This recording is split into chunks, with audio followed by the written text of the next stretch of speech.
All right, Battletech fans, welcome back to another edition of Battle Talk. And this time, I'm super excited to say my guest at this time is the Southern Assault 2 champion, Carrie Patton. Say hello to the folks at home. Hi, everyone. Thank you so much for being here, man. When I heard that you had won, I geeked out. Like, I'm not going to lie. I was like, yay, one of us did it. Yes. So, oh, my God. Yeah. I'm just congratulations on that. I'm super geeking out about it. Thank you so much. I didn't expect to win. I literally I had an idea for a list. It was Oops All Mad Cats, and it was literally 5 different Mad Cats. Okay.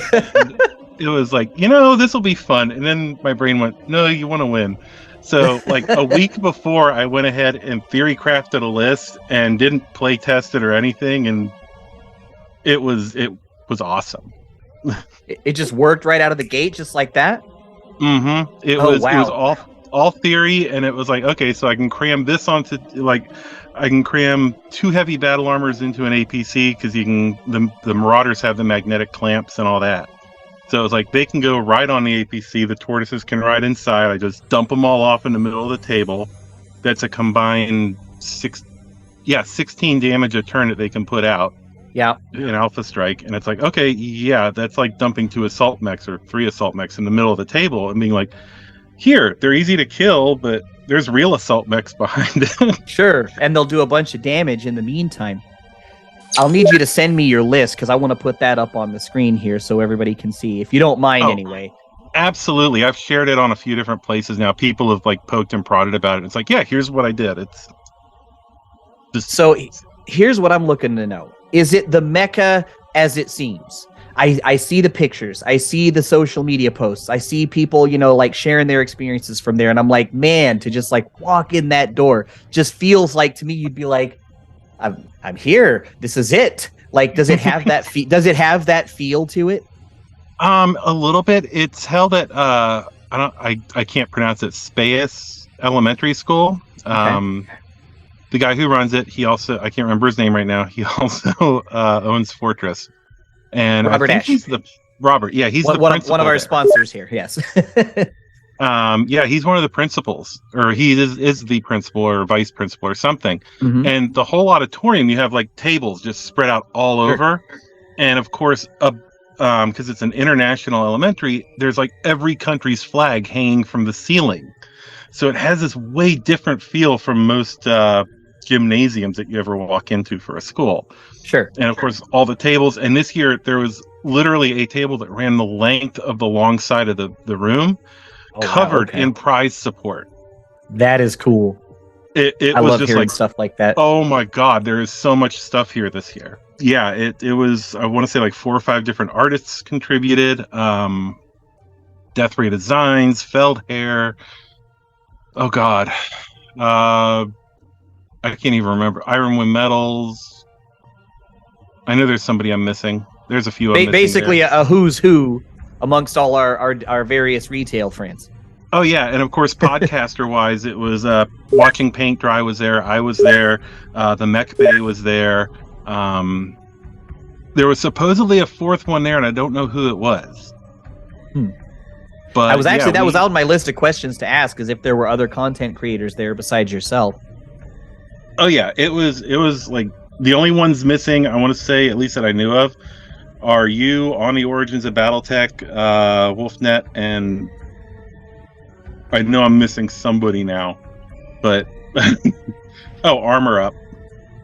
Very soon, at some point, the guy from Dream Made Productions will move to Virginia, and he says he's got some interest in going out there as well. So that'd be wild to walk up in there and be like, okay, I'm now amongst like 7 different other Battletech creators. That's wild. Yeah, it was, basically like 1/10 of the field was Battletech creators. So let me ask you this. What's the competition there like? Is it like super like hardcore? Is it a lot of people just kind of playing laid back stuff? I've had a few experiences on the show with tournaments, and so I'm kind of like looking to compare and contrast there. It's a mixed bag. There are people who will bring stuff that is very lore accurate. In fact, one guy, Samir, he brings twice now. He's brought the Grey Death Legion, and it is mech for mech, if you remember the back of the old, I want to say they had a source book or they had a scenario pack, and it has all the mechs on it. Yep. It is mech for mech. The back of the scenario pack, where they had all the mechs on it. And he just brings the Grey Death every year? Mm-hmm. It's so funny. In Los Angeles, when I was down at Strategicon, the guy that was putting together the 350 tournament out there actually brought the Grey Death Legion as, here's your sample minis. Like, if we can just pull a stranger to get started, here, you immediately have something you can choose from. So anyway, it's just funny you mentioned that. I've been to tournaments before where I went in there thinking, okay, I'm going to build a balanced lance, right? Or a balanced what the heck ever. And it's going to be, versed against this kind of threat, that kind of threat, only to get to the tournament and find out that the name of the game is how many AC-20s can I get on the table? And I just went, womp, womp. Yes, of course, that force got its ass handed to it. So that's why I'm asking, what's the competition like? Yeah, it's a mixed bag. Me and a few other people brought Tortoise to Battle Armor. And the people who didn't bring Tortoise to you have basically two camps. You have like a more competitive camp and a more fluff camp. And I'm playing Mercenaries. The fluff is, hey, I need to kill you as quickly as possible so I can get paid. Yep. With as much or as less damage as I can take. Exactly. To save money. So it's like, yeah, kind of like a list with big teeth is sort of a fluffy list for mercs. Sure. Unless you're playing like was it Waco's unit where it's going to be all just 30-25 stuff except what the Wobby sell you. Sure, right? Do they adhere to the 350 point Wolfnet rules there? It's 375, and you don't play with the 200 point out of the 350 like Wolfnet does. You play with the full 375. Oh wow, okay. I guess I was also wanting to see if there was any, like, you have to maintain a strict adherence to this faction or whatever they had available. Okay. Yeah, I went with Mercenaries and Ill Clan, which basically means you have access to almost everything because of the Sea Foxes selling it to you. Okay. Like if you look at the master unit list, it's like click Mercenaries, almost every mech, almost every vehicle, almost every battle armor is on the list. It's like, okay, so this is I can play whatever I want. Sure. But yeah, they do adhere to faction and to era. So there was one person I played against, they were playing Jade Falcons 30 during Clan Invasion. Okay.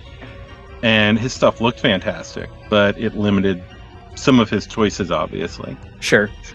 So to give you an idea about how friendly it is and everything, one of the players... Okay, so I'm friends with a guy, Matthew Lewis. And he was out there and his girlfriend came with him. Okay. And one of the players couldn't make it to the event. So somebody handed his girlfriend a list, and she has played like one or two times, and she played through the whole tournament and she enjoyed it. She actually finished higher than him, which was that's wild. All right, that's cool.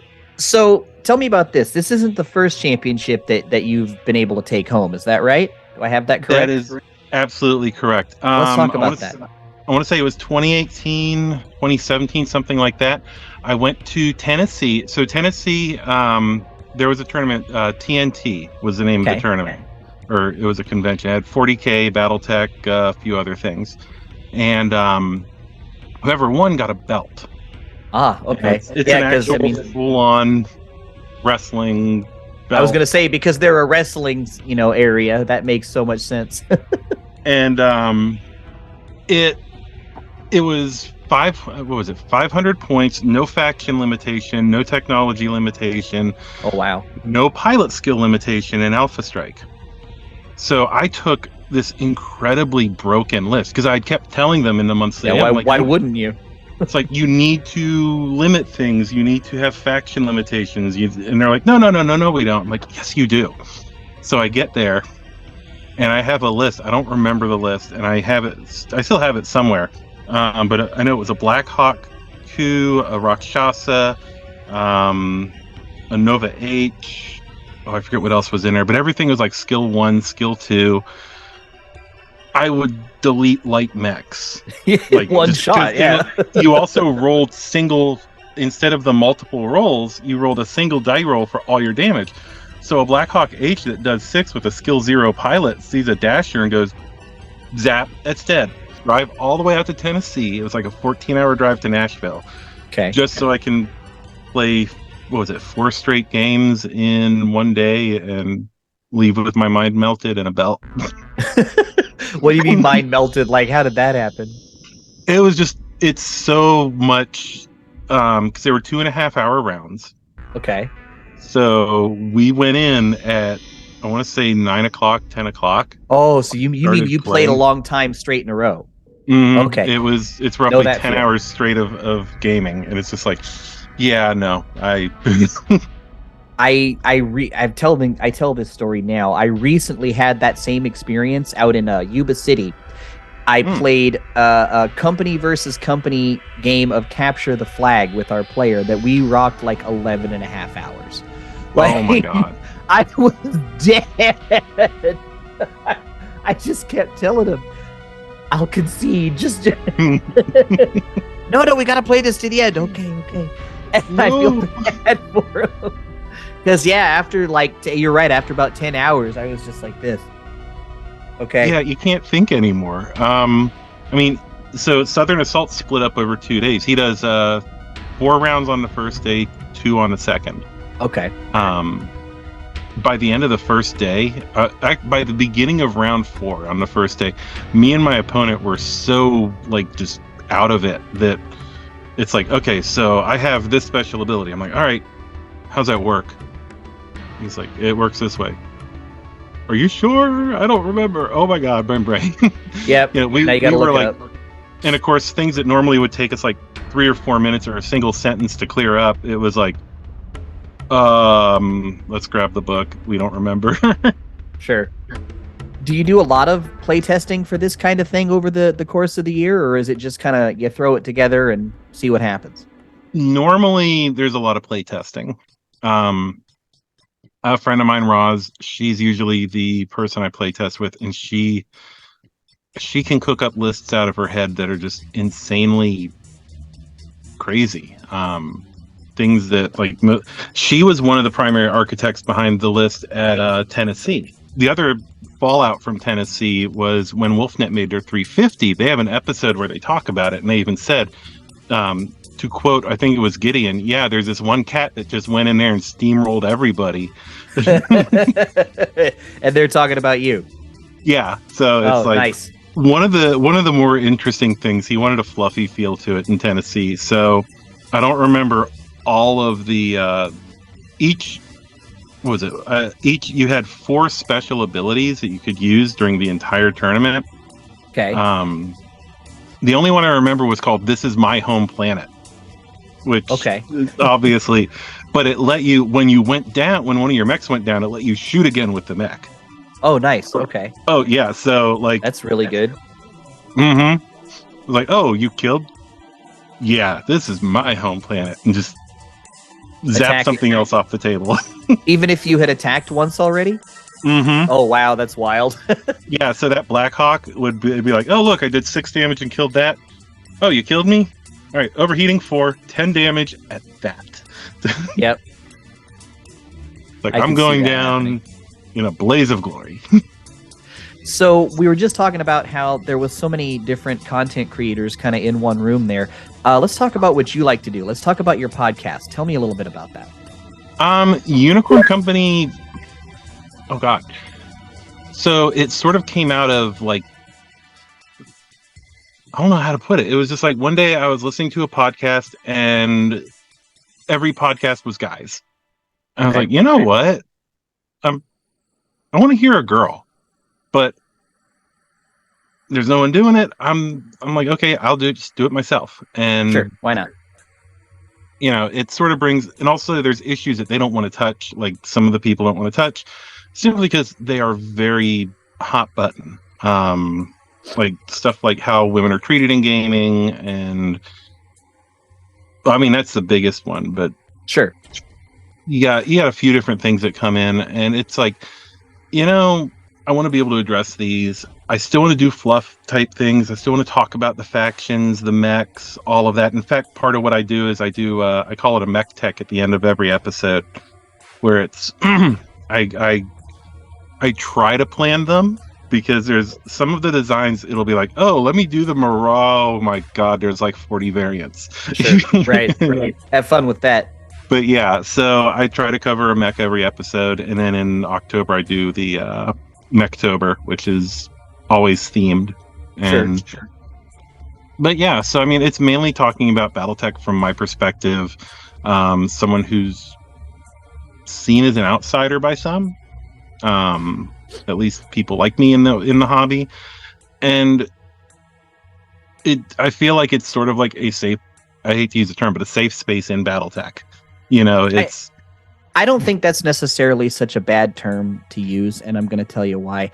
I feel like a lot of times when us folks get together, everybody gets together and goes to their gaming place, wherever it is they game, and they hang out with their friends. It's supposed to be a safe space, right? Like, you're not supposed to go there and get made mad by somebody, or you're not supposed to go there and have to deal with whatever BS that's going on, that you don't want to deal with. You're there to be safe, right? And just hang out and have a good time and shoot the dice, right? Absolutely. So I don't think it's a terrible term. Yeah, I know somebody will probably like say something, but I don't. I've gotten to the point where like the way I described my attitude going into the tournament was, I'm bringing a list of angry gays. They're fed up. It's like, right. I'm just I'm at the point where it's like, you know what? If something happens, I'm going to call it out. I'm like 43 years old. What do I have to deal with? It's not. If somebody gets mad at me, they get mad at me. They're on the internet. Right. I've gotten to that point as well, because I just turned 40 this year, and I don't know, it's weird. It's such a radical difference from how I would have thought, like in my late 30s, I guess. But right now, I'm pretty much on the same page. I'm just like, fine, be mad. I have so much work to do. Yeah, I don't care. Carrie, thank you so much for joining us, folks. If you want to see a blow for blow, play-by-play analyzation of how the tournament went for Carrie, you can find that at the link that I'm going to put down in the video description. Otherwise, congratulations on your win. Thank you so much for joining us here today. Thank you very much for having me. I really enjoyed it.